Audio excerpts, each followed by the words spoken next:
Snug piercings, pros, cons, advantages, disadvantages. 5 advantages, 5 disadvantages, 5 pros, 5 cons. Buy a piercer. That's me. Coming up right now.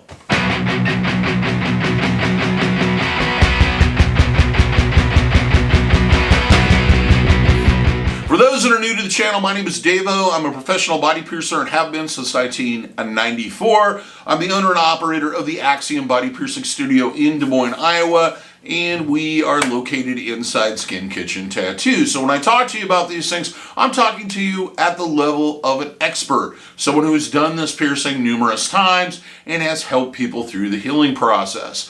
The idea behind these videos is to kind of give you a quick overview, about 10 minutes, of some of the primary reasons you may or may not want to get this piercing, hopefully so that you can make an educated decision on whether or not this is the piercing for you or not.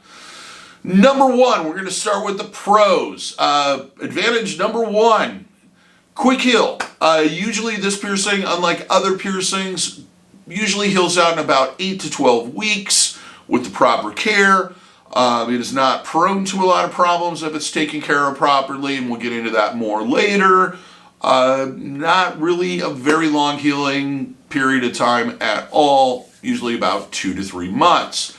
Number two, if done well, it does fit well into the anatomy of the ear. The location, of course, is this outer ridge, this kind of bump that comes up, like your conch is down in here, and then it moves upward, and it's done this way into that. If it's done correctly and lines up with the anatomy of the ear, it can almost fit into that flow of the ear and make it kind of look natural or draw attention to some of the more predominant parts of the ear.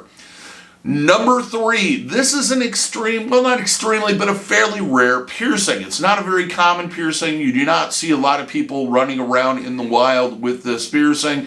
It's one of those ones that's a bit on the unusual side, and you're not going to see very often. Has a long history of healing correctly. This piercing is not a new one. It has been around since, I believe, the 80s. It is a piercing that a lot of people have healed out and had no issue with. This is not experimental. This is not on that bleeding edge. This is something that's been done a number of times over the years. Number five, though you're limited, you can wear various different types of jewelry in this to get a different effect of how the piercing looks. Generally, the most common is probably curved barbells, but you can also wear rings in it for a very different kind of look to it. It almost has that impossible look to it, like it doesn't seem normal. So let's move on to the cons, the disadvantages. Number one, the jewelry has to be extremely oversized to allow for inflammation. This can cause issues, well, not extremely, but fairly enlarged, to allow for inflammation and movement, etc., and to avoid additional pressure on the piercing itself. This can be a disadvantage from the standpoint of it's very important to keep the piercing isolated and avoid possibilities where it might get caught on something and cause issues. Also, you want to avoid contact with anything except maybe your own clean hands. You really need to isolate this piercing. You really need to keep stuff away from it. Things like that you want to avoid contact with would be like telephones, earphones, headphones, hats, scarves, sunglasses, basically anything that comes in contact with your ear. You want to avoid contacting it, but you also want to keep it clean.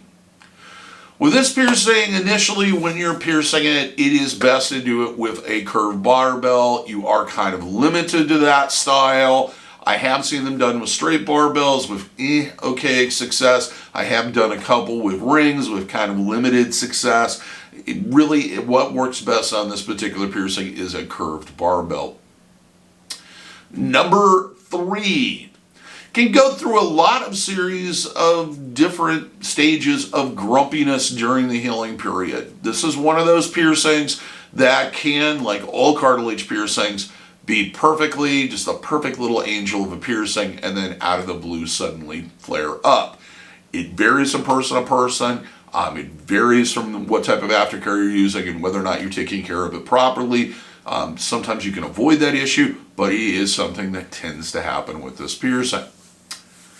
Number 4, highly depends on the anatomy of your ear. If this ridge on the outside, well, not the very outside, but that kind of inner ridge is not pronounced enough and there's not enough room there to actually do the piercing, it cannot be done and should not be done. If it isn't pronounced enough, it can cause all kinds of issues like scarring, rejection, migration, etc. You really have to have the correct anatomy for this particular piercing. Number 5, this is the part where I go through basically what I would go through if you came in and you said, hey, I want a snug piercing. This is the consultation I would give you. And this covers the Aftercare Instructions, kind of highlighted in some of the things that you want to consider before getting this done.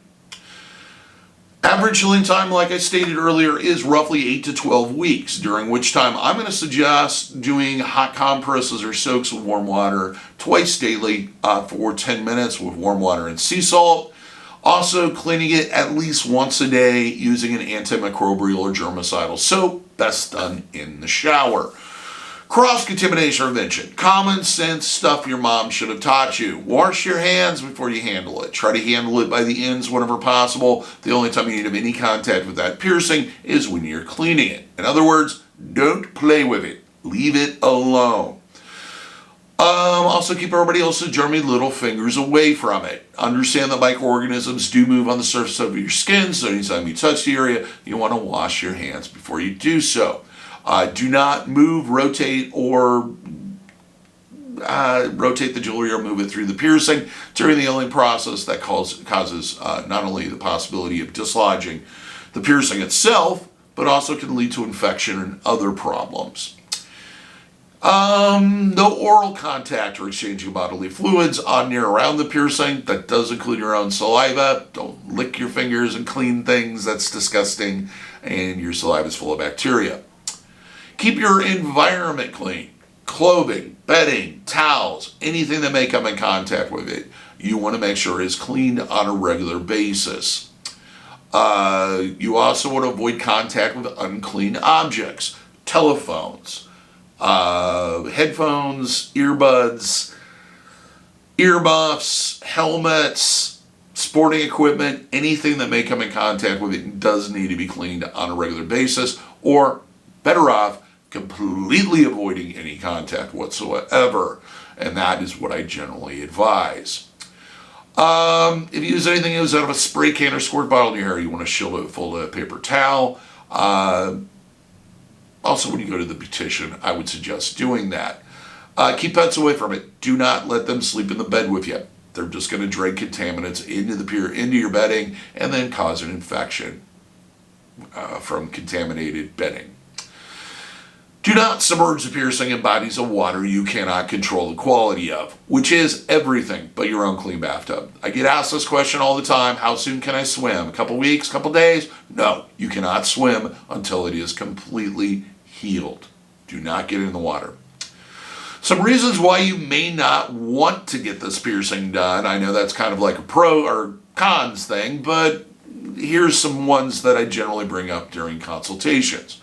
If you're involved in any type of sporting or competitive activities that may require you to remove the jewelry for long periods of time. This piercing, like all piercings, cannot be removed. The jewelry cannot be removed during the healing process, which means for 8 to 12 weeks, you definitely need to leave something in it at all times. Not removing it, not replacing it, not putting a retainer in.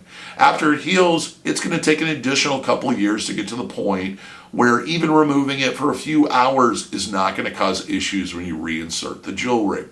So if you're going to have a situation, either medical, sports related, or what have you, where you're going to have to remove the jewelry on a regular basis, I do not advise getting this piercing done until that part of your life is over. You, on to sports also, you want to avoid any type of activities that may require you to wear any sporting equipment or anything that may cover the piercing during the healing process. So, if you're involved in motorcycling or BMX or skateboarding or something, and you're going to be required to cover it with a helmet, then I wouldn't suggest getting this done. Also, another reason why you may want to consider not getting this piercing is if you are planning a vacation within the next 3 months. The reason why I say that is usually when you're on vacation, you are not in a safe and clean environment. Often, most people, when they go on vacation, they want to swim. That is not something you'll be able to do. So it's best to wait until you get back from vacation. Well, finally, this is a piercing like most ear piercings, especially the more rare piercings and cartilage piercings, that you really definitely have to isolate this piercing. You cannot sleep on it. You cannot have pressure on it. You want to avoid anything that's constrictive, abrasive, or blocks the flow of oxygen. I don't care how good it feels to lay down on it. That doesn't mean it's healed. That doesn't mean it's okay to sleep on it. You need to figure out some way of elevating it or isolating the piercing during the healing process. And when I talk about the healing process, I'm talking about the whole healing process. Not until it stops hurting, but the healing process.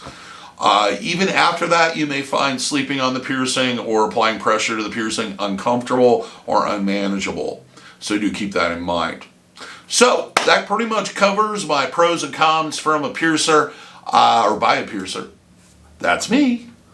If you have any additional questions, or you feel like I didn't cover something, or I wasn't detailed enough, or you're a little confused, please leave a comment. I do answer them when I have time.